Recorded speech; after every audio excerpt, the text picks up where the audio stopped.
quiero dar a todos la bienvenida. Vamos a tener una charla de aproximadamente una hora bien chévere y bien agradable esta tarde, y quiero agradecerles de antemano a todos por asistir, por estar aquí acompañándonos a este webinar donde vamos a realizar un recorrido a través de la ciberseguridad. Mi nombre es David Bracho, soy Customer Success Manager y Sales Development Representative en el área de marketing de Absolute Software. Nos acompaña quien es el protagonista de este evento que vamos a desplegar esta tarde, quien es el señor Juan Carlos Marín. Juan Carlos, bienvenido. Les cuento un poco acerca de Juan Carlos antes de que comencemos este recorrido. Juan Carlos es el Sales Engineer de Absolute Software para la región de Latinoamérica.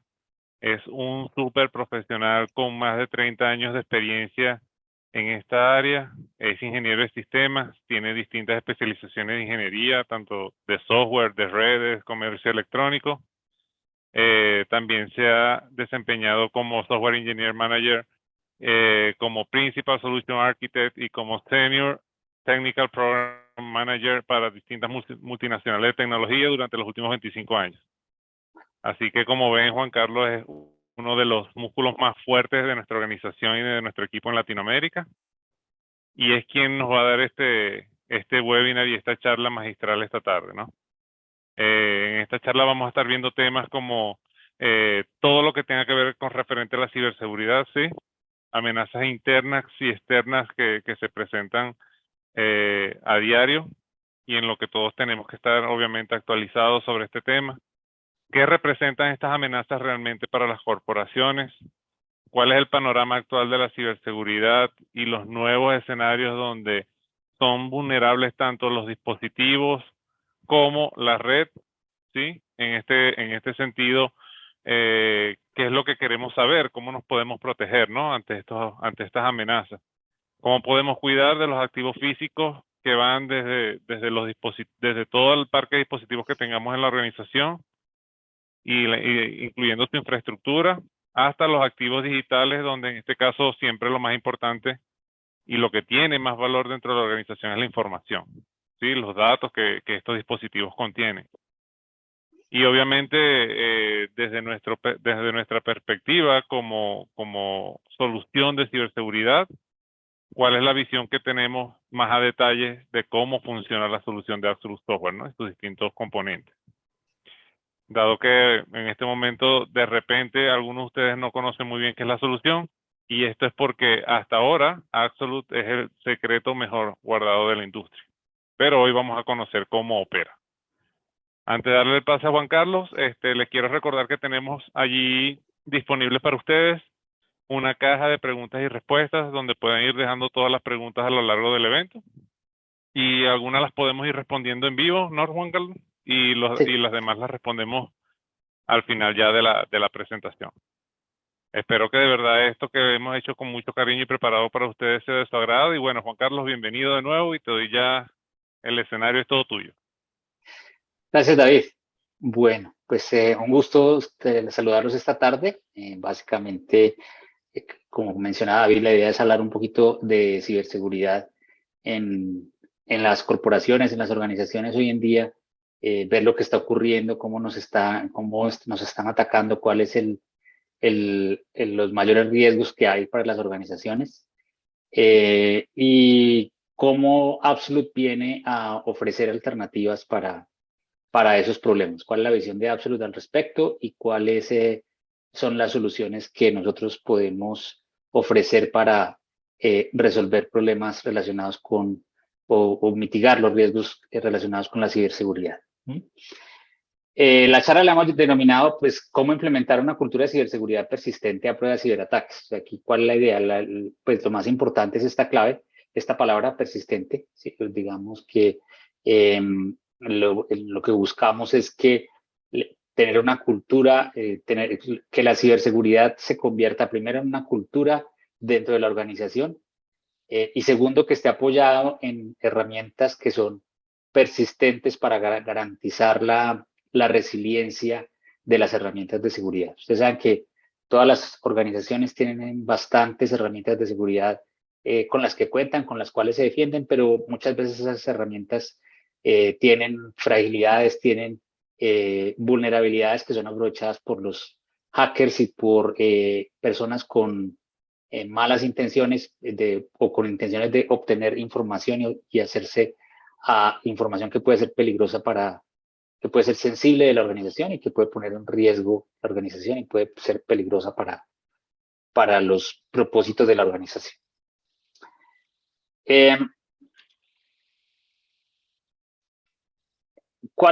O sea, ¿a qué nos estamos enfrentando hoy en día? ¿Cuál es la amenaza que tenemos? Hay ejemplos muy claros.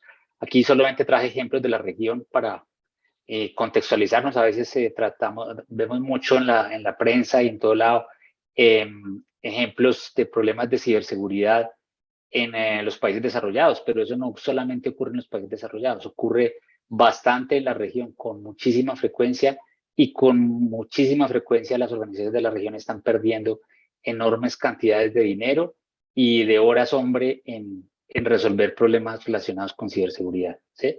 México, por ejemplo, registró 80.000 millones de intentos de ciberataque en lo que ha corrido el 2022. ¿Sí? En Colombia se han registrado 11.200 millones de intentos de ciberataque durante el 2021, o sea, el año pasado.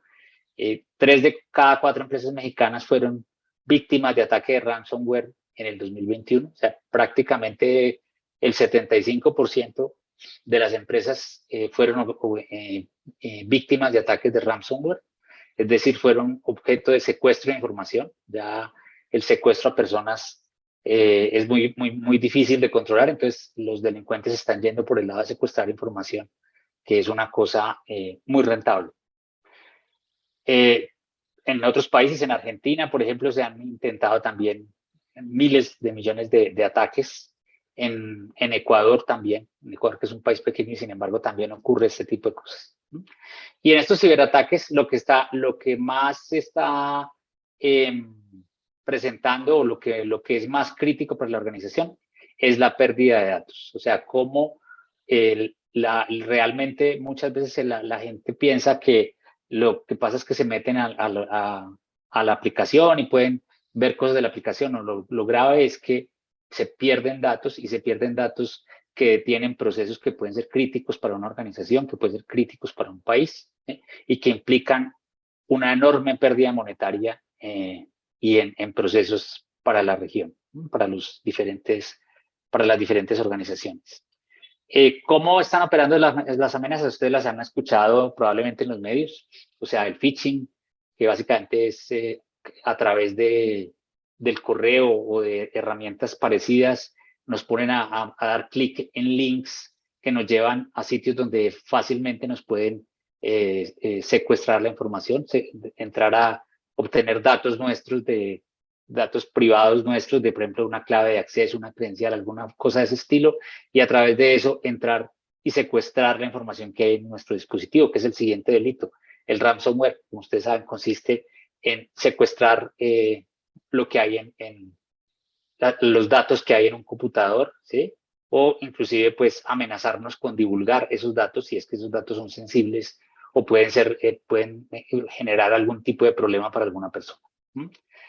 También el Log4Shell ha sido muy común en Latinoamérica. El Log4Shell, pues ustedes saben, básicamente lo que permite es la ejecución a través de una debilidad, una vulnerabilidad que existe en unos componentes de Java publicados por Apache hace un tiempo, permiten que alguien externo ejecute código dentro de nuestras páginas web y a través de eso se apodere de información, se apodere de credenciales, obtenga información que es sensible para la organización. O sea, si ustedes se dan cuenta aquí, lo común es que la gente trata o el delincuente trata de acceder para obtener información, bien sea para llevarse esos datos y venderlos en otro lado, o bien sea para hacer un chantaje con esos datos a la organización o a la persona que está siendo víctima de estos delitos. ¿Quiénes son las personas que están detrás de esto? ¿Cuáles son las amenazas que están ocurriendo hoy en día con esto? O sea, ¿quiénes son los usuarios? Pues realmente son básicamente 3 tipos de usuarios. Los más importantes son pues los usuarios, las personas que tienen algún proceso o alguna malicia detrás de la motivación, o sea, están buscando algún tipo de remuneración, bien sea a través del robo, a través del chantaje, algún tipo de dato que no podrían, o algún tipo de recurso que no podrían obtener de otra manera.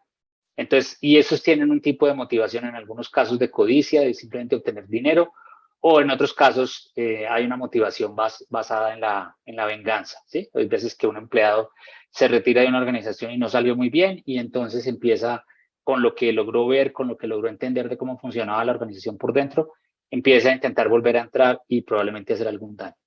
O simplemente tenemos el caso del usuario negligente, que es muy común. Y desafortunadamente, a veces somos nosotros mismos. Simplemente cometemos un error como usuarios y dejamos alguna puerta abierta a través de la cual una de estas otras personas es capaz de entrarse, ¿sí? En seguridad informática o en ciberseguridad, lo que ocurre, y básicamente ocurre casi que en cualquier delito de este estilo, es que el delincuente solo tiene que acertar una vez. O sea, él con que acierte una vez es suficiente para entrar a hacer algún daño o entrar a robarse. Como si nosotros dejamos la puerta de la casa abierta. Con que la dejemos abierta un día, ya se nos meten. O sea, puede que de los 365 días del año solamente una vez la dejé abierta. Y ese preciso fue el día en que se me metieron. ¿Sí? Entonces, nosotros como encargados de proteger la ciberseguridad no nos podemos equivocar nunca. En cambio, ellos como delincuentes solo tienen que acertar una vez. O sea, nos tienen una gran ventaja por ese lado. Y ahí el usuario negligente es un usuario que contribuye bastante, porque cualquier error va a generar una vulnerabilidad que va a permitir que los otros señores acierten por primera vez. Inclusive por desconocimiento, ¿no, Juan Carlos? Sí. Por falta de capacitación. ¿Y cuánto le puede costar inclusive a una organización capacitar, dependiendo del tamaño obviamente, a todo el personal en materia de ciberseguridad, sabiendo que de repente no es su fuerte o que no está dentro, ni siquiera acercado a su rol, ¿no? Sí, Y así es. donde no hay ningún departamento dentro de la organización que esté exento de esto, porque mientras estés trabajando frente a un dispositivo, ya ahí en ese punto ya estás en riesgo. Tal cual lo dices, David, muy oportuna tu apreciación. El tema es que cualquier persona hoy en día, prácticamente todas las personas trabajan en una organización, trabajan frente a un computador y ese computador está conectado a la red corporativa y de alguna manera desde ese sitio se puede entrar no solamente a las aplicaciones que el usuario tiene que regularmente usar, sino que probablemente se pueda entrar a otros sitios. Con que ese usuario se equivoque una vez, ya con eso tienen. Y lo que ocurre es que hoy en día, pues, hay muchísimos usuarios de equipos informáticos, pero la mayoría de la gente no tiene formación en informática. La mayoría de la gente, muchísima gente, tiene alguna formación limitada, pero todos necesitamos ser usuarios del computador. Entonces, y hay veces que complicamos tanto el uso de las herramientas informáticas, nosotros los ingenieros de sistema o las personas que diseñamos cosas en informática, a veces complicamos tanto el uso de las herramientas informáticas que le hacemos la vida más difícil a ese usuario, o sea, le hacemos más difícil a ese usuario que lo llamamos negligente, lo convertimos en una persona débil ante la ciberseguridad, porque hacemos muy complicado el ambiente para que él trabaje. Entonces, él se le olvida que tiene que cerrar una sesión, se le olvida que tiene que, cuando salga de una aplicación, tiene que probablemente cerrar la ventana de la aplicación. O sea, hacemos cosas que para nosotros, o sea, o inventamos controles que para nosotros los informáticos son obvios, pero para la mayoría de la gente no lo son. Entonces, ahí generamos un riesgo muy grande. O sea, la negligencia no solamente viene del usuario que se equivoca, sino de las personas que trabajamos en informática y que no somos capaces de ponernos en el lado del usuario para hacer que él sea una persona más fuerte ante los problemas de ciberseguridad.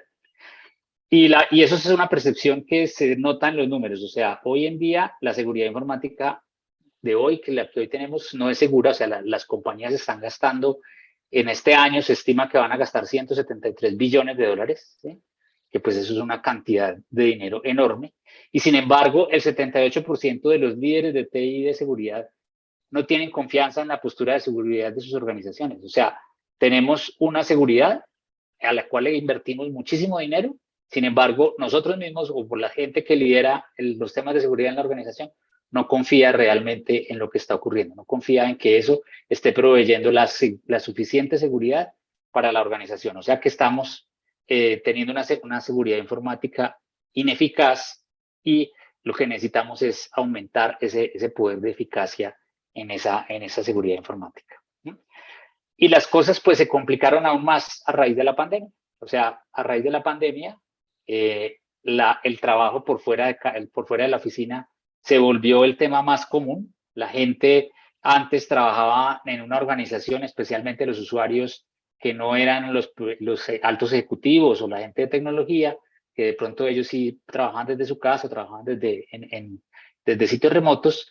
El resto de usuarios, la señora que llevaba la facturación, el señor que hace los recibos de caja, el señor que hace las remisiones de los productos que se van a enviar. Todas esas personas empezaron a trabajar desde sitios remotos. Y eso ya se volvió una cosa común. O sea, cada vez más, si ustedes lo saben, el trabajo se volvió cuando menos híbrido. O sea, la gente cuando menos está yendo a trabajar a la oficina 2 o 3 días a la semana, pero hay 2 días que están trabajando desde su casa. ¿Sí? Eso es lo normal hoy. Eso es absolutamente normal. Esa persona que está trabajando desde su casa, pues obviamente complica muchísimo más, pone mucho más en riesgo a la organización en cuanto a la seguridad informática, porque esa persona que está trabajando desde fuera de la organización no tiene un firewall que la vigile, no tiene un vigilante que esté pendiente que los equipos, que nadie se entre a robar los equipos, no tiene un gateway que esté vigilando los temas de la red. O sea, hay una cantidad de cosas, una cantidad de elementos que se pierden por completo cuando la persona se va a trabajar fuera de su casa. Entonces, de tener una alta visibilidad y un gran control en las oficinas centrales de las organizaciones, ¿sí? Cuando la gente trabajaba o cuando trabajábamos desde la oficina, pasamos a un punto en el cual todo el mundo está home office, en el mejor caso, ¿sí? Cuando no es que está trabajando se va de vacaciones con la familia y trabaja desde allá, desde un hotel o desde un café en internet en la esquina porque se le dañó la conexión en la casa. O sea, las personas están trabajando desde cualquier parte, desde sitios donde no tenemos muy poca visibilidad. Como organizaciones tenemos muy poca visibilidad y muy poco control, ¿sí? Entonces, esto se volvió lo normal, el nuevo normal, y ese nuevo normal nos ha llevado a hechos como este. O sea, hoy en día, estos son todos hechos medidos por compañías consultoras y nos dicen que actualmente se están perdiendo 2 horas semanales de tiempo productivo debido a las interrupciones en las conexiones. ¿Sí? El empleado se le cayó la conexión en la casa, se le cayó el internet se le puso lento, cualquier cantidad de cosas de ese estilo, eso genera una interrupción en promedio de 2 horas semanales. Las llamadas a la mesa de ayuda se incrementaron bastante y el 55% de esos tiquetes tienen que ver con los dispositivos endpoint, o sea, el computador que tiene el usuario en su casa desde el cual trabaja con la organización. Eso que nosotros llamamos un endpoint, ese computador que es la herramienta fundamental de trabajo para las personas que están trabajando de manera remota, está generando casi todas las llamadas a las mesas de ayuda. O sea, que los agentes de mesa de ayuda se tienen que multiplicar para lograr resolver los problemas a las personas que están trabajando de manera remota. Muchas veces ellos también están trabajando de manera remota. Estas interrupciones de tecnología están teniendo un costo de más o menos $25 millones y esto nos genera brechas de datos corporativas que se estiman en promedio de $3.86 millones. ¿Cuáles son los riesgos principales en el trabajo remoto? Básicamente, pues que al tener no tener una proximidad física real, pues la respuesta se vuelve más complicada. O sea, la gente tiene que ideárselas para resolver los problemas remotamente. Es más difícil identificar ataques de ransomware y otros tipos de ataques porque los correos están entrando directamente al usuario. O sea, no, hay muchas cosas que el usuario hace que no van a pasar por el control de la corporación. El usuario de pronto apaga el VPN y ya de ahí para adelante empieza a hacer cosas que no necesariamente están tan controladas como cuando estaba dentro de la corporación. Tenemos riesgos de accesos remotos heredados, porque ustedes saben que generalmente los accesos remotos son accesos que se dan, pues le dan al usuario una credencial las aplicaciones todas guardan esa información o los browsers guardan esa información, entonces muy fácilmente esas credenciales quedan en el dispositivo y si el dispositivo se pierde, pues esas credenciales van a caer en manos que no son. Ahora, como los dispositivos están tan distribuidos, tenemos problemas de que no siempre están actualizados o no siempre están correctamente configurados. A veces se dañan las configuraciones porque instalé alguna aplicación adicional que no estaba permitida o dejé de actualizar un parche de Windows que necesitaba. Todo ese tipo de cosas se vuelven mucho más complicadas. ¿Sí? La protección de la seguridad en estas redes, pues como ya no son muchas redes, ya pues son cosas que ya no puedo controlar tan fácilmente como antes. Ya no puedo saber exactamente dónde están los equipos, o sea, ya los equipos, yo le creo a la persona que se llevó el equipo y creo que está trabajando desde su casa, puede que esté trabajando desde otro lado, que sea un sitio riesgoso para mí o para el activo. Entonces, pues eso se vuelve más complicado. Los dispositivos se están volviendo, se los roban, ustedes saben, es muy común en América Latina que se roben los equipos, los computadores, estos endpoints se los roban y es muy difícil localizarlos. Es muy difícil que la información que está ahí de pronto no caiga en manos que no deberían caer, o sea, manos inadecuadas o que pueden, de personas que pueden hacer mal uso de esa información. ¿Sí? Todo eso está generando, todo ese tipo de riesgos y muchos más son los que están generando los problemas de esta nueva seguridad informática. Al final, pues cada dispositivo nuestro que esté desprotegido, cada endpoint que esté desprotegido, si se convierte en una ventana abierta a la organización. O sea, es un dispositivo configurado para trabajar dentro de una organización, pero que si se pierde o si por un momento está en manos inadecuadas o si alguien puede acceder a él a través de la red de alguna manera, ya se convierte en una ventana, un punto de entrada a la organización y pone en riesgo lo que yo tengo en la organización. Hoy en día, más o menos, se estima que el 70% de los ataques se están originando en estos dispositivos. El 70% de los ataques se originan en este tipo de dispositivos endpoints. Y para el peor problema nuestro, hoy en día, a pesar de que tenemos cloud y tenemos una cantidad de cosas, todavía hay un 28% de data corporativa crítica para la organización que está residiendo en esos dispositivos. ¿Sí? O sea que estoy teniendo ataques a través de los dispositivos que permiten entrar a la organización y a veces en el mismo dispositivo tengo información que es de criticidad para la organización, puede ser crítica para los objetivos de la organización. Entonces, tener que manejar todo esto pues se convierte en algo muy difícil para la gente de tecnología. ¿Sí? Ahí es donde empieza a aparecer la necesidad de, bueno, lo primero es que tenemos que crear una cultura de ciberseguridad, o sea, cómo logramos que la gente, primero que la gente si se lleva un dispositivo para su casa y va a trabajar desde su casa o va a trabajar desde un sitio remoto, pues tenga en la cabeza que llevarse eso es, como lo mostrábamos en el slide anterior, una ventana a la organización. ¿Cómo hacemos para que ellos se den cuenta y también la misma organización sea consciente de lo que está haciendo y de que cómo podemos evitar o mitigar este problema? ¿Cómo podemos ponerle al menos una cortina a esa ventana?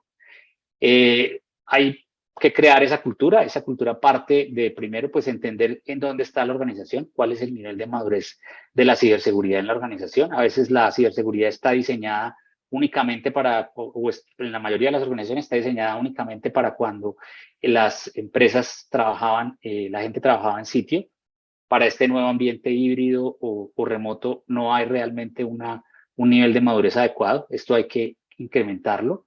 Y eso se puede hacer a partir de frameworks, políticas de seguridad. Hoy en día existen muchísimos frameworks de seguridad ya validados y consolidados por diferentes organizaciones en Estados Unidos y a nivel mundial. Ustedes han oído hablar del ISO 27001, de las normas NIST, han oído hablar del SOC 2 o del SOC 2. Cualquiera de esos frameworks, todos esos frameworks están orientados a definir y hacer que la seguridad de una organización opere adecuadamente.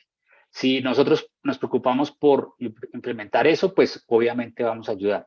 Pero esos frameworks, sin apoyarlos en herramientas adecuadas, pues realmente van a ser muy difíciles de implementar. Entonces, esas herramientas se requieren para garantizar que se cumple con las políticas definidas en los frameworks de seguridad, o sea que cumplimos con un estándar que definió NIST, que ya hay una cantidad de gente allá que se ideó cómo debería organizarse una organización, alrededor de qué temas debería organizarse para hacer lograr unos niveles de seguridad altos. Y para eso se requieren una serie de herramientas. Las herramientas son básicamente, en el caso nuestro, orientadas a lograr unos endpoints o unos dispositivos finales que sean seguros y que adicionalmente se conecten de manera segura a la organización. ¿Cómo logramos esto? Pues primero, teniendo unas conexiones seguras y altamente disponibles desde la VPN, o sea, garantizando que las herramientas faciliten que haya una conexión segura, ¿sí? Y que la conexión de VPN se use adecuadamente. Segundo, verificando constantemente los accesos autorizados, o sea, que si alguien entra desde un dispositivo a una organización, no solamente se valide cuando hace el login, sino que esté todo el tiempo validándose que esa persona sí sea la adecuada, que sí se esté conectando del sitio adecuado, o sea, que todo lo que se requiere para que esa persona trabaje dentro de la organización se esté certificando todo el tiempo, o sea, estemos certificando que esa persona está haciendo el uso correcto de los activos de la organización y adicionalmente que sí es esa persona, no que es otra persona que se robó las credenciales u otra persona que por negligencia logró tener un dispositivo de la organización y tiene las credenciales abiertas, sino que sí sea realmente el usuario adecuado el que está conectado. ¿Sí? Y adicionalmente tenemos que tener una posibilidad de visualizar y controlar lo que está ocurriendo con los dispositivos. ¿Sí? Es decir, desde un sitio central, así yo tenga mis dispositivos distribuidos por todo el país o en diferentes zonas del mundo incluso, que yo tenga la posibilidad de saber exactamente dónde están, de saber cómo se está accediendo a esos dispositivos, de estar seguro que las aplicaciones de seguridad que corren en ese dispositivo están corriendo y están haciendo lo que tienen que hacer, o sea, que son aplicaciones sanas, aplicaciones que están corriendo de una manera sana. Entonces, con todo eso, yo logro, si con esos pilares al menos, yo logro crear unas herramientas o un suelo para que la seguridad en los dispositivos finales sea realmente segura. ¿Sí? Y todo esto tiene que ir atado por una cosa que me van a oír mucho y que es lo más importante de los conceptos que Absolute maneja, el concepto de la persistencia. La persistencia, que es como el piso de todos estos pilares, o sea, lo que me va a permitir, la base que me va a permitir que lo que dicen estos pilares realmente se mantenga en la vida, es la persistencia. ¿Qué es la persistencia? Es la capacidad que tiene el producto para recuperarse ante cualquier ataque. O sea, que si alguien ataca el antivirus de la organización, hay alguna forma de que el antivirus se recupere rápidamente y vuelva y se quede en el estatus que sea y de manera tal que el atacante que tumbó el antivirus no logre hacer ningún daño a través del antivirus, a través de eso que tumbó, ¿sí? O si alguien tumba el firewall de mi organización, del firewall que tengo en el dispositivo, yo tenga la persistencia me permita a mí recuperarlo y volver al sitio final. Y finalmente, pues que todos esos elementos que yo uso para mantener estas aplicaciones activas y persistentes sean elementos que a su vez se recuperen por sí solos. O sea, elementos que sean capaces de, ante un ataque, sean capaces ellos de recuperarse. ¿Sí? De esa manera yo garantizo que lo que está en mi dispositivo final, las herramientas que yo le puse al dispositivo final para que sea un dispositivo seguro, siempre van a estar activas y siempre van a estar cumpliendo con el objetivo para el cual fueron instaladas y diseñadas e instaladas en el dispositivo. ¿Sí?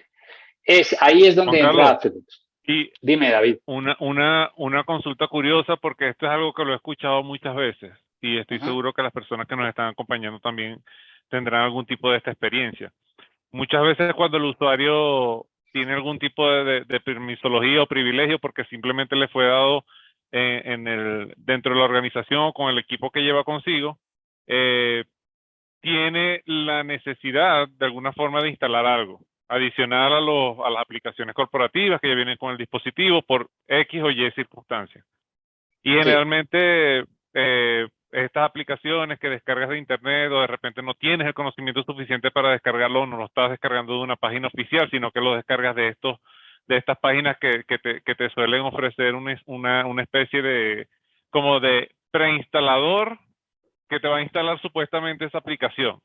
Sí. Y muchos de estos vienen con software malicioso, ¿no? No digamos que sea un ransomware quizás, pero sí viene con algún tipo de malware. Y generalmente el antivirus te lo detecta. Y estos Sí. mismos usuarios, por la necesidad que tienen de instalar la aplicación, vienen y desinstalan el antivirus, o lo borran, o lo desactivan. De igual forma sucede, inclusive he escuchado que sucede con el VPN. Con la Sí. VPN ellos se están conectando y de repente si el tráfico está muy pesado, la conexión la tiene muy lenta, están haciendo otras actividades, sienten que el VPN lo único que le está haciendo es retrasarle el trabajo, apagan el VPN o se desconectan del VPN para conectarse de una red pública o privada de su casa o doméstica, la que sea que tengan a disposición, donde ellos tengan la sensación de que van a ir con mayor velocidad. Sí. Absolute funciona para estos casos. Sí, ¿Cuál claro. sería el beneficio de la persistencia en este sentido? Precisamente, o sea, qué buena pregunta, David. La persistencia lo que busca es garantizar eso. Ese es el usuario negligente del que hablábamos hace un momento, ¿sí? Que más que negligente, ese es un usuario creativo, ¿sí? Que cree que sabe un poquito de informática y entonces es capaz de, yo tumbo la VPN y bajo esta cosa y ahí funciona y listo. Y ahí ya tengo funcionando mi juego y resulta que por ahí por ese juego le metieron cualquier cantidad de cosas. Absolute, precisamente, con sus herramientas, puede garantizar que el usuario no sea capaz de desactivar la VPN, que el usuario no sea capaz de desinstalar el antivirus, que el usuario, incluso así el que coja e instale el sistema operativo de nuevo en un disco propio y lo ponga a dar boot por ahí, por ese disco, incluso en ese caso, Absolute es capaz de recuperarse. Absolute está pensado precisamente para que el usuario, bien sea intencionalmente o bien sea por una negligencia, el usuario que tumba alguna aplicación de seguridad, el Absolute sea capaz de recuperar esa aplicación de seguridad y ponerla a andar en el punto que debía estar, ¿sí? Y adicionalmente, lo mismo para la conexión de red, o sea, que la conexión de red sea una conexión que el filtro, o sea, lo que llamamos la VPN, el túnel de VPN, se mantenga activo, no tanto el túnel, pero sí las reglas que yo configuro alrededor de ese túnel, todas las reglas y las políticas que yo configuro, se mantengan activas independientemente de que el usuario esté trabajando con la VPN activa o sin la VPN activa, o independientemente de si el usuario está trabajando desde un sitio, desde la red de su casa o desde la red corporativa o desde cualquier parte. Entonces, Absolute nos sirve para eso. Bueno, entonces, ¿cómo lo logramos? ¿Cómo hacemos esta visibilidad, este endpoint visibility and control, que es lo que nosotros buscamos, ¿sí? Para los proyectos de seguridad? Lo primero es implementar unos temas estratégicos, o sea, hay unos temas estratégicos que tenemos que poder implementar. Adopción de las mejores prácticas de ciberseguridad, que eso ya está más que definido, o sea, hay frameworks, como lo mencioné ahora, que permiten que definen cuál deben ser las prácticas adecuadas de ciberseguridad, implementar esas prácticas, cumplir con las regulaciones que haya al respecto. O sea, por ejemplo, ISO 27000 es un framework que utilizan muchas organizaciones y que otras organizaciones, para contratar con ellas, les exigen que cumplan con ese estándar. Implementar herramientas de seguridad contra malas acciones, o sea, lo que tú decías del antivirus, el BitLocker o las herramientas de encripción de los datos, todas estas herramientas de protección del endpoint hay que implementarlas, ¿sí? Hay que ponerlas ahí en funcionamiento, están especializadas en eso y hay que tenerlas ahí. Reducir los costos de seguridad, o sea, encontrar formas de que estos elementos estén, pero que no sea tan costoso administrarlos ni mantenerlos, que estén activos con costos razonables, asegurar que la gente pueda trabajar de manera remota, porque pues eso ya es una cosa que no podemos evitar, ya es algo que se volvió el nuevo normal en el trabajo. Y finalmente, crear ambientes de cero confianza. Los ambientes de cero confianza o de confianza cero son los ambientes en los cuales yo no doy por definida un grado de confianza, no lo doy por hecho simplemente porque confío en esa persona. No, yo todo el tiempo tengo que estar validando que esa persona es quien dice ser, que esa persona entra a las aplicaciones que puede entrar, que esa persona realmente está operando de manera remota, pero que está operando con unos niveles de confianza muy exigentes. Casualmente, Juan Carlos, nos acaban de preguntar si permite implementar estrategias Zero Trust. Sí. Creo que eso lo vas a ampliar ahorita un poquito más adelante. Eso lo voy a ampliar ahorita un poco más adelante, pero Absolute en general está fuertemente apoyado en el concepto Zero Trust y tanto para el endpoint como para la parte de la red. ¿Sí? Entonces, la otra parte que tenemos que trabajar es el nivel táctico, es decir, la parte ya de acciones que hay que hacer sobre los dispositivos. Por ejemplo, garantizar que podemos hacer limpieza del endpoint. O sea, hay veces que los endpoint cumplen su ciclo de vida y ese ciclo de vida, bien sea que era un equipo arrendado y hay que devolverlo al arrendador, o un equipo que ya terminó y ya lo voy a sacar de la organización. Esos equipos hay que limpiarlos porque la información que está ahí puede ser valiosa. Tengo que tener herramientas que me garanticen que ese equipo fue realmente limpiado, ¿sí? Que está limpio. Tengo que tener herramientas que limiten en lo posible el área de ataque de un ataque de ciberseguridad, o sea, que estén pendientes de que no haya cosas o posibles puertas abiertas a los ataques, ¿sí? Herramientas que me protejan si hay datos distribuidos de alguna manera que los protejan, implementar temas de auditoría, herramientas de auditoría de cumplimiento de estas regulaciones que yo definí por acá, tener herramientas que me estén validando que estoy cumpliendo con esa auditoría y adicionalmente pues herramientas que me permitan modernizar las operaciones de tecnología, o sea que el grupo de tecnología no se les vuelva un dolor de cabeza tener que manejar un stack de seguridad de 50 herramientas en 30.000 dispositivos, porque eso se vuelve inmanejable. Tenemos que tener herramientas que le ayuden a la gente de TI a operar eso, garantizando obviamente que la seguridad siempre se mantiene. Entonces, ahí, con todo ese panorama es donde nace Absolute. Absolute es lo que busca, es hacer del trabajo remoto un trabajo confiable. No importa desde dónde se esté trabajando, siempre tiene que ser un trabajo confiable, o sea, hacer lo que se supone que debo hacer, que se tenga la máxima seguridad posible, es decir, que la información no pueda ser extraída con malos propósitos y adicionalmente que no se comprometa la productividad, o sea, que la gente tenga un ambiente estable y puedan trabajar adecuadamente, no importa desde dónde esté. Nos basamos en el concepto de Zero Trust Network Access, o sea, del Zero Trust o de confianza cero, que es un concepto que viene dando vueltas desde el 2010, pero que con el tema de la pandemia se volvió la cosa más común del mundo, o por lo menos ya hoy en día de lo que más se habla, y es un punto al cual las organizaciones hoy en día están pensando en ir. Hoy en día la mayoría de las organizaciones todavía no están ahí, pero todas están pensando en ir allá. Están pensando en esto. Gartner lo define de esta manera: son productos y servicios que crean un límite de acceso lógico basado en la identidad y el contexto desde el cual se genera la conexión. O sea, básicamente lo que yo estoy diciendo acá es que todas esas limitaciones que yo tenía cuando estaba trabajando en un corporativo, que tenía un firewall, que tenía un gateway, que tenía un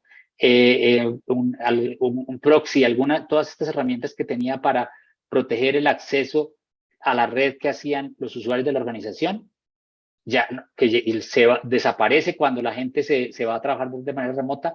Todas esas reglas y todas esas posibilidades que yo tenía las tengo que poder extender a lo nuevo, a este nuevo ambiente. De alguna manera tengo que lograr que las personas, no importa desde dónde estén trabajando, tengan las mismas limitaciones que tenían cuando estaban en mi corporativo, porque no importa desde dónde estén trabajando, van a estar trabajando con mi información corporativa, van a estar trabajando con mi dispositivo que yo le asigné, van a estar trabajando con los activos de la organización para la cual trabajan.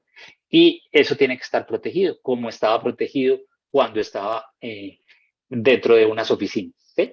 Entonces, el concepto de Zero Trust Network Access busca que ese perímetro crezca, ¿sí? Y adicionalmente busca que todo el tiempo haya una validación, o sea, que la confianza que se le da, la confianza implícita que existe a veces en las conexiones, desaparezca y que las personas entren únicamente a lo que deben entrar. ¿Esto de qué nace? Ustedes que probablemente son usuarios de VPN saben que cuando uno entra por una VPN a una organización, después de que entra es como si estuviera conectado a la red física y en ese momento cualquier cosa que esté abierta, o sea, la gente normal, los usuarios normales siempre entran a sus aplicaciones y no tienen tiempo de estar por ahí jugando a ver qué hay abierto, pero una persona que no pertenezca a la organización y logró las credenciales para una VPN, muchas veces logra entrar y de ahí se puede mover lateralmente a otras aplicaciones a las que de pronto no tenía o no se supone que tenga acceso, pero están abiertas porque existe un nivel implícito de confianza dentro de la organización que hace que mucha gente, la gente de TI, muchas veces la gente de TI no ponga todos los controles necesarios en todas las aplicaciones y más hoy en día que hay un desborde enorme de aplicaciones dentro de las organizaciones. Es muy difícil controlarlo. Entonces, el concepto Zero Trust Network Access también busca impedir ese movimiento lateral. O sea, que si una persona entra a la organización con unas credenciales a través de un VPN, él ni siquiera vea, ni siquiera pueda ver cuáles son las aplicaciones que están ahí. Solamente ve las que él tiene acceso. O sea, partimos de lo contrario. O sea, antes le dábamos acceso a la organización y le decíamos, le voy a dar clave en esta y esta aplicación. Pero él veía todo. Él podía eventualmente ver todas las aplicaciones que hay. Ahora el concepto es, no, yo le voy a dar acceso a esta y usted no sabe qué más hay. No tiene ni idea. No tiene forma de saber qué más hay dentro de esa organización.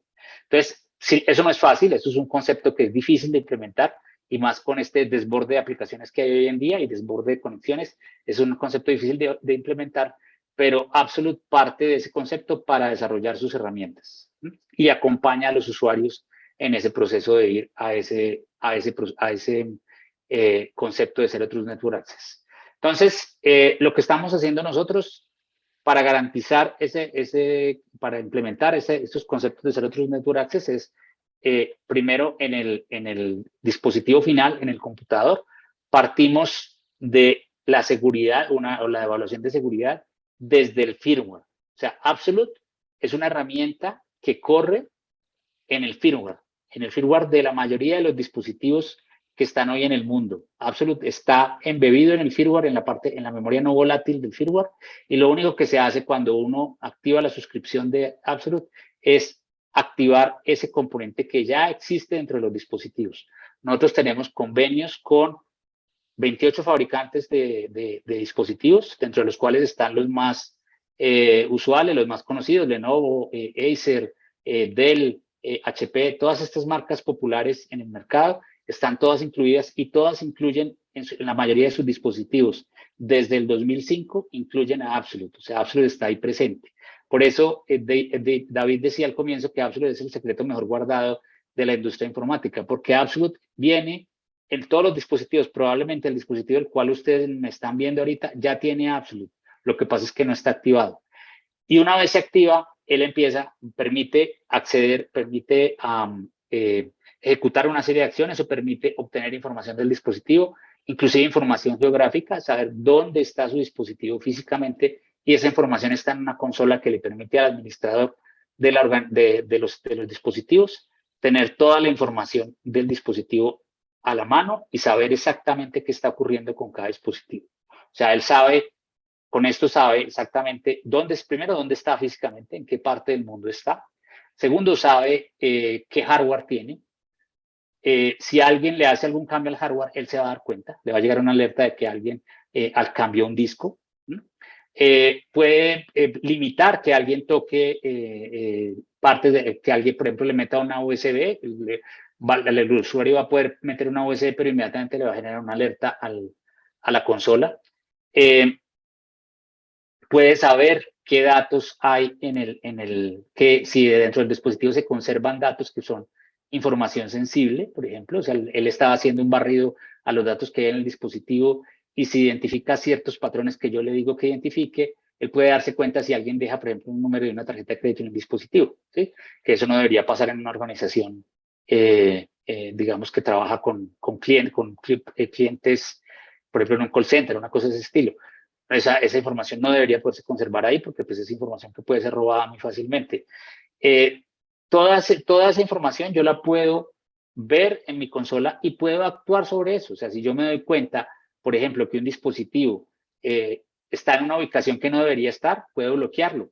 Puedo, desde mi consola, bloquear ese dispositivo para que nadie entre a él hasta que no se llamen y digan qué está pasando con el dispositivo. Si fue que se lo robaron, pues obviamente no van a llamar, pero el dispositivo va a quedar bloqueado, ¿sí? Y no se puede utilizar. O sea, el bloqueo es total. Puedo borrar la información que está en el dispositivo, puedo borrar desde todo el disco hasta un archivo. Simplemente digo, bueno, voy a borrar toda la información porque la información que está ahí es súper sensible. O simplemente digo, no, yo creo que el equipo lo voy a recuperar, entonces voy a borrar por el momento estos documentos que son sensibles y esas acciones las puedo hacer. O sea, de esa manera yo tengo como una acción correctiva de la seguridad del dispositivo y limitándola de esa manera. Adicionalmente, esta parte, al estar en el firmware, al estar ahí donde no se puede borrar, es lo que provee lo que yo llamaba la persistencia hace algún momento. Absolute, al tener esta parte en la memoria no volátil del hardware del dispositivo, va a lograr que ninguna aplicación lo pueda tumbar. Ningún usuario puede llegar y borrarlo, puede borrar los ejecutables, pero él inmediatamente se da cuenta y vuelve y los va a bajar de la red. Puede eliminar, alguien puede llegar y elimina los archivos físicos de Absolute, encuentra dónde están y los borra. Absolute los va a volver a descargar. O sea, no va a poder él de ninguna manera quitar Absolute de ahí. Inclusive puede formatear el disco si quiere. Puede formatear el disco, instalar un nuevo Windows y lo que va a ocurrir es que Absolute, cuando ese nuevo Windows arranque, va a establecer conexión a la consola y va a volver a descargar las cosas y las acciones que yo tenía definidas para ese dispositivo se van a volver a activar y se van a volver a ejecutar. Entonces, la persistencia, que es lo más importante de Absolute, lo que garantiza es que todo lo que yo defina de acciones de seguridad para ese dispositivo se van a hacer siempre, al estar anclado al hardware, se van a hacer siempre independientemente de lo que ocurra con el software que hay en el dispositivo. Por ahí veo que hay 3 preguntas. David, no sé si... Sí, Juan Carlos, aquí no. Bueno, creo que con la lámina anterior respondiste la pregunta acerca de Absolute. Nos preguntaban por acá, el tener la herramienta de Absolute con las diferentes licencias, ¿el endpoint ya está incluido con el licenciamiento o se debe agregar algo más a mi consola? Digamos que el software básico está incluido dentro del firmware, pero hay que pagar una suscripción, hay que suscribirse. Se paga esa suscripción y una vez se paga esa suscripción, se activa la consola y puedes descargar un software dentro del dispositivo que va a estar reportando a esa consola. Esa consola es solamente visible por la organización que está pagando esa suscripción, solamente por ellos. Nadie más, o sea, yo no puedo, ni siquiera ningún funcionario de Absolute puede entrar a la consola y trabajar sobre los dispositivos, nadie. Solamente las personas de la organización tienen acceso a esa consola. Perfecto. Es decir, dentro del dispositivo nosotros tenemos un agente dormido y en el momento que se paga el licenciamiento, ese software que se instala se encarga de despertar a ese agente. Así es, tal cual. Correcto. Nos hacen otra pregunta bastante interesante que me gustaría que la respondieras en este punto porque era parte de lo que estabas hablando. ¿Cómo sabes en dónde está el equipo si el equipo no tiene GPS? El Absolute tiene un algoritmo de ubicación que se llama Wi-Fi Positioning. Realmente es un algoritmo creado por Google y ese algoritmo se basa en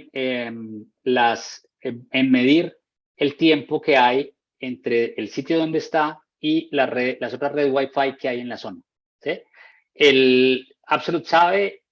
Google sabe en este momento exactamente qué red Wi-Fi hay en cada punto del mundo. ¿Sí? Y a través de simplemente sin necesidad de conectarse, a través de enviar un paquete a una red de estas de Wi-Fi y sabiendo el tiempo de respuesta, sabe exactamente cuánto la ubicación de un dispositivo. Ese algoritmo de Wi-Fi Positioning tiene una precisión de menos de 30 metros, o sea, un dispositivo lo encuentras con una distancia 30 metros o menor del sitio real donde está ubicado el dispositivo. Entonces es realmente muy precisa. No usa el GPS, es el Wi-Fi Location, que es básicamente la misma tecnología que usan la mayoría de los celulares. Los celulares usan el GPS, pero no siempre, ellos pueden también usar Wi-Fi Positioning para ubicar dónde está. O sea, uno puede apagar el GPS e igual se puede saber dónde está el celular. Inclusive hay estas tecnologías que utiliza Absolute las puede utilizar combinadas, ¿no? porque inclusive tiene un método que puede incluir lo que es la escucha de otros dispositivos con Absolute alrededor y se puede apoyar en esa tecnología también. Sí, o sea, en realidad hay hasta 7 tecnologías que permiten la ubicación, pero la de Wi-Fi Positioning es la más precisa hoy en día en el mercado y esa es la que se usa en la mayoría de los casos. Hay otros casos en los cuales se usa efectivamente la referencia de otros dispositivos que estén, especialmente cuando se está conectado por cable. Cuando se está conectado por cable es más difícil saber dónde está un dispositivo. Si está conectado por cable, se usa la conexión, la ubicación que dé el ISP, el proveedor de Internet, que de todas formas, por temas regulatorios, tiene que ofrecer esa ubicación. Tiene que saber dónde está uno conectado en un determinado momento, así esté conectado por cable. Esa no es tan precisa porque esa lo que va a dar generalmente es la posición del router más cercano, ¿sí? Del ISP. Puede que no ser tan precisa, pero esa posibilidad también existe. Bueno, entonces, con base en estos conceptos, Absolute ha desarrollado 2 productos, lo que llamamos Secure Endpoint, que es, como les decía, está integrada en el firmware del dispositivo. Hoy en día, más de 600 millones de dispositivos que están en el mercado tienen Absolute en su firmware, tienen la parte de Secure Endpoint. Y la otra parte es la parte de Secure Access, que es una tecnología que nos ofrece toda la parte de Zero Trust Network Access, que es la que valida las conexiones, o sea, valida que el acceso sea hecho de una manera segura. ¿Cómo funciona Secure Endpoint? Ya más o menos les he contado, pero aquí les doy un poquito más de detalles. Es una herramienta que está, como les decía, embebida en el firmware de los dispositivos, más o menos desde 2005. Hoy en día 28 fabricantes lo tienen. Lo activamos en cualquier máquina con Windows, con Mac OS o en un Chromebook.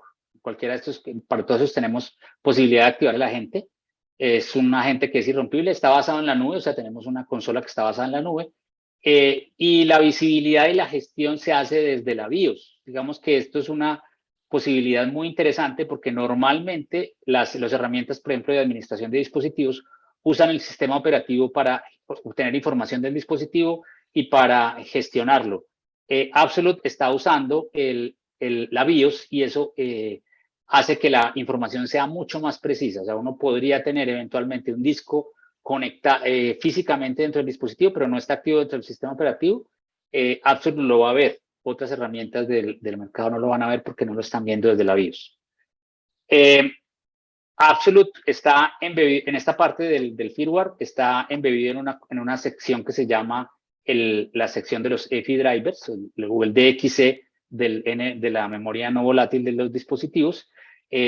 Normalmente lo que hace cualquier máquina es empezar a leer estos EFI drivers para activar los periféricos o para activar los componentes que tiene la máquina.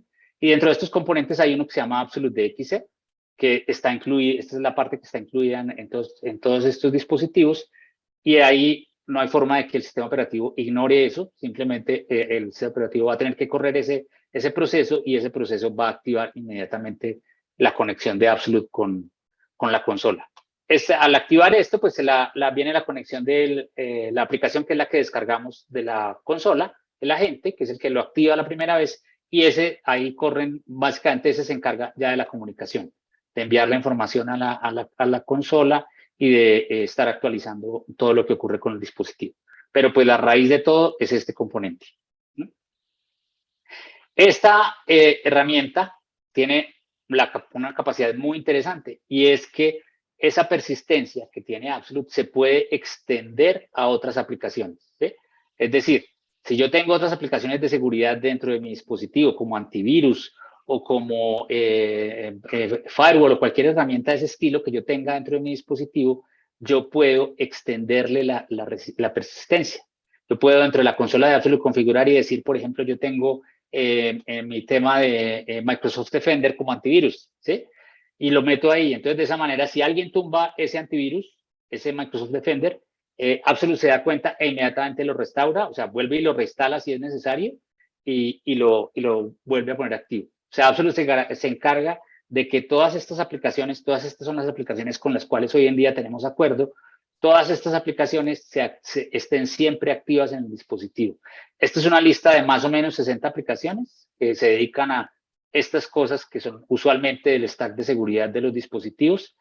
Todas estas aplicaciones es una lista que se está extendiendo constantemente con cada nuevo release de Absolute. Esta lista crece y adicionalmente estamos trabajando en que las aplicaciones, en que esta parte de persistencia esté incluida dentro de la aplicación como tal.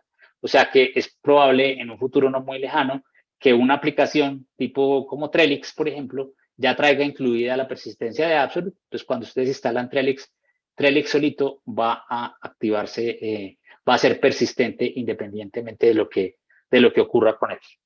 Entonces, esta tecnología... Juan Carlos, dime. y tomando en cuenta ese ejemplo que estás dando que me parece súper interesante, ¿qué tanta fricción genera esto en el usuario final? Es decir, ese trabajador que está con su computador o su dispositivo trabajando y mira, un ransomware o un malware borró el antivirus o corrompió una VPN o alguna de las aplicaciones que estamos viendo aquí. ¿Qué es lo que va a ver ese usuario en pantalla? El usuario no va a ver nada. Para el usuario eso es transparente. Esto está ocurriendo todo el tiempo en segundo plano. El usuario simplemente, el administrador de la consola sí va a recibir una alerta de que probablemente el Microsoft Defender se cayó en tal máquina y que la arregló, que Absolute la reparó. Eso le llegará al administrador de la consola, pero el usuario no va a percibir absolutamente nada. Para él no va a ocurrir nada raro. Lo único que puede llegar a ocurrir es que haya alguna aplicación que requiere un reinicio de la máquina, ¿sí? Y en ese caso, pues que es muy escaso, dentro de este grupo de aplicaciones es muy escaso eso. En ese caso, sí, el mismo sistema operativo le pediría al usuario que le diera un reboot a la máquina. Pero eso es lo único que podría llegar a ocurrir y eso es en muy poquitas aplicaciones de las que están acá. La mayoría de aplicaciones, casi todas funcionan, se pueden actualizar y se pueden reinstalar sin necesidad de un reboot y sin necesidad de que el usuario se dé cuenta siquiera que eso pasó. Bueno, entonces, esta herramienta de Secure Endpoint es una herramienta que finalmente le va a permitir al usuario tener una telemetría, o sea, saber todo lo que hay en su dispositivo, ¿sí? Qué hardware, qué software, cómo están los antivirus, cómo está el tema de encriptado y saber físicamente dónde está un dispositivo. O sea, todo eso lo va a hacer visible. Va a tener herramientas de control, va a poder crear una cosa que llamamos nosotros las geocercas, que es crear zonas geográficas dentro de las cuales no quiero que un dispositivo se mueva o que no entre. O sea, yo puedo marcar, por decir algo, una ciudad completa o un barrio o simplemente la manzana de mi casa, marcarla y decir si mi dispositivo sale de ahí, genéreme una alerta. Y él va a darse cuenta cuando el dispositivo, alguien lo saque y lo active en otro lado, lo prenda en otro lado, inmediatamente va a generar una alerta.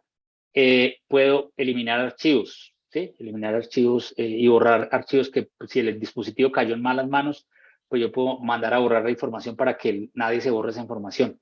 Puedo bloquear esos dispositivos cuando están de manera remota. Y en ciertas, eso sí no están todos, pero en muchos dispositivos podemos habilitar la protección de firmware de manera remota. O sea, yo puedo ponerle clave al BIOS y al firmware de manera remota si siento que el dispositivo está en riesgo. Adicionalmente, puedo fortalecer el dispositivo. ¿Qué es fortalecer? O sea, colocar políticas dentro del dispositivo que me van a garantizar que ciertas acciones se ejecuten de manera automática, ¿sí? Como lo que les contaba de las aplicaciones que se reparan solas, como lo que les contaba de que los datos puedan descubrirse, o sea, que puedan yo validar que ciertos patrones de datos no estén guardándose dentro del dispositivo. Toda esa información la puedo yo, sobre toda esa información yo puedo crear acciones, actuar y empezar a controlar de una mejor manera el dispositivo. Bueno, y muy rápidamente, porque creo que se nos acabó el tiempo, les cuento la parte de Zero Trust Network Access, la parte de acceso seguro, lo que nosotros llamamos acceso seguro, que básicamente, ¿qué es? O sea, es una herramienta, aunque con creo que lo explico más fácil. Una herramienta que lo que me está permitiendo es controlar el contexto del cual el usuario se conecta, ¿sí? O sea, no solamente las credenciales, porque las credenciales obviamente son importantísimas para entrar a un usuario, ¿sí? Las credenciales y el segundo factor de autenticación, todo eso va a operar, pero adicional a eso yo puedo controlar cosas como en qué hora del día el usuario se está conectando. O sea, yo puedo decir, mi usuario se puede conectar a estas aplicaciones, por ejemplo, a SAP, pero solamente entre 8 de la mañana y 5 de la tarde. ¿Sí? De resto no se puede conectar. Mi usuario se puede conectar a SAP, pero desde una red segura, por ejemplo, no desde cualquier red de el café de la esquina. Mi usuario no se puede, por ejemplo, puedo limitar, mi usuario no se puede conectar a través de una red celular. O por el contrario, solamente se puede conectar a través de una red celular. Depende pues de la regla que quiera. O sea, todo el contexto lo puedo controlar. No, o sea, puedo controlar la hora, puedo controlar el tipo de red de la cual se conecta, la reputación de las páginas que visita. O sea, si el usuario está entrando a páginas que son de baja reputación, ¿sí? Yo tengo servidores en los cuales sé cuál es la reputación de un sitio el cual visita. Si el usuario está entrando a páginas de baja reputación, a un sitio de apuestas o a un sitio de la dark web, cualquier cosa de esas, desde mi dispositivo puedo controlarlo y evitar que ese usuario, después de que haya hecho eso, entre a mi red. O puedo simplemente decirle, limitarle eso, o sea, decirle, bueno, desde mi dispositivo no puede entrar a ninguna sitio de reputación que sea riesgosa para mí. Entonces, de esa manera yo puedo limitar lo que está haciendo Absolute basado en lo que está haciendo el usuario basado en el contexto. ¿Sí? Entonces, yo le proveo el acceso a las aplicaciones, solamente le dejo visibles las que yo quiero que el usuario vea. Puedo mandar fuera del túnel el acceso a aplicaciones SaaS. O sea, puedo decir que las aplicaciones SaaS, por ejemplo, el correo o cualquier otra aplicación que es de tipo SaaS, no vaya a través del túnel, no tengo necesidad de que vaya por el túnel. Y puedo hacer que este túnel siempre esté activo para todo lo que sean conexiones a la empresa. De esa manera yo garantizo que él va a usar la VPN únicamente para lo que la debe usar, que es para entrar a mi corporativo, para nada más. Puedo limitarle el acceso o sea, el acceso de lo que hace fuera de Internet, ¿sí? O sea, bien sea que se conecte a Facebook o a sitios de baja reputación o a Netflix, puedo controlar qué tipo de acceso hace. Entonces, todo eso lo puedo hacer con esta herramienta de Secure Network Access, perdón, que está basada en el concepto de Zero Trust Network Access, y de esa manera yo controlo, primero, pues que tengo una excelente VPN, es una VPN que está pensada en el trabajador remoto, es una VPN optimizada para el trabajador remoto, es una VPN persistente, o sea que se puede recuperar aunque haya variaciones en la conexión, o sea, así como Absolute se puede recuperar, esta parte se puede recuperar en cualquier caso, esta también se puede recuperar cuando hay un problema con la red, se recupera fácilmente. Y permite que las otras aplicaciones no se den cuenta que hubo una caída de red, por ejemplo, o que hubo un cambio de red. Puedo implementar el tema del perímetro el perímetro definido por software, para que los usuarios entren solamente con las reglas que yo tenga definidas para la organización. Y adicionalmente puedo monitorear la red, puedo monitorear cómo los usuarios se están desempeñando en la red, puedo saber qué tipo de red, a qué tipo de red se han conectado, con qué frecuencia se conectan, a qué sitios entran. Toda esa información yo la tengo de manera tal que me permita a mí, como administrador de la red, tomar las mejores decisiones posibles con respecto a la red. Bueno, esas partes se las conté muy rápido, pero era que ya se nos había acabado el tiempo, qué pena. Creo que ya estamos, ya cumplimos, por lo menos les explicamos brevemente los productos de Absolute. No sé, David, si tenemos alguna pregunta pendiente. No, déjame ver. Sí, por aquí tenemos una pregunta. Dice, si tengo una partición de disco, ¿no generaría confusión? ¿Se puede limitar los permisos o políticas independientes o es para la misma? Se pueden limitar los permisos o políticas de manera independiente, eso lo puedo hacer. Y pues de esa manera yo puedo decir cómo trabajo cada partición del disco. Perfecto, perfecto. Bueno, mis queridas personas asistentes que nos estuvieron acompañando, de verdad que les queremos agradecer enormemente por habernos otorgado este ratico de su tiempo para escucharnos. Como ven allí, bueno, nuestro querido Juan Carlos, si quieren contactarlo, ahí les deja su correo. En el chat también les estoy dejando un correo para que me puedan contactar a mí directamente si necesitan ver esto más a fondo, si algo de esto de lo que escucharon les pareció chévere, les hizo sentido y parece que se les puede aplicar a su organización. Estamos siempre a sus órdenes para lo que necesiten, solamente nos contactan y enseguida nosotros buscamos un espacio para atenderlos, ¿no? Bueno, sin más que agregar, Juan Carlos, de verdad que muchas gracias. Excelente Gracias a ustedes. presentación magistral. De verdad que me pareció bastante productivo y nutritivo todo este espacio. Y a nuestro público que nos acompañó el día de hoy, bueno, muchísimas gracias igual, ¿no? Por su tiempo. Bueno, David, muchísimas gracias y muchas gracias a todos. Pero cualquier duda, ahí como vieron mi correo, me pueden contactar. Muchas gracias. Listo, listo. Igualmente van a estar recibiendo la presentación de Juan Carlos y la grabación de este espacio ya luego de que la grabación esté disponible vía correo. Okay. Excelente tarde a todos y feliz inicio de semana.